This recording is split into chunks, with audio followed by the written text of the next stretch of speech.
டிஜிபியை நியமிக்காமல் சட்டம் ஒழுங்கு எப்படி சீராகும் என்று கோமாளி போல கேள்வி கேட்கிறார் எடப்பாடி பழனிசாமி. அவர் முதலமைச்சராக இருந்தார். அப்பொழுது தூத்துக்குடியிலே 13 பேரை சுட்டு கொன்றார்கள்.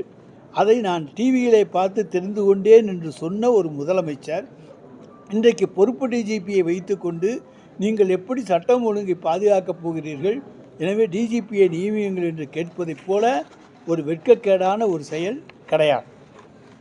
அதிமுக ஆட்சியில் அலங்கோலமாக கிடந்த சட்டம் ஒழுங்கை இன்றைக்கு திராவிட மாடல் ஆட்சியிலே நாங்கள் சிறப்பாக கொண்டு வந்திருக்கின்றோம்.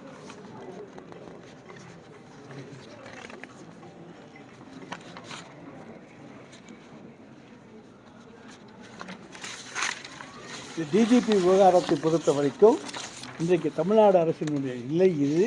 நாங்கள் வேண்டுமென்று எதுவுமே இந்த அரசு செய்வது கிடையாது. நாம் தமிழ்நாட்டுக்கு வேண்டியவர்களை கேட்கிறோம். நம்முடைய மாநில உரிமையை விட்டு கொடுக்க முடியாது.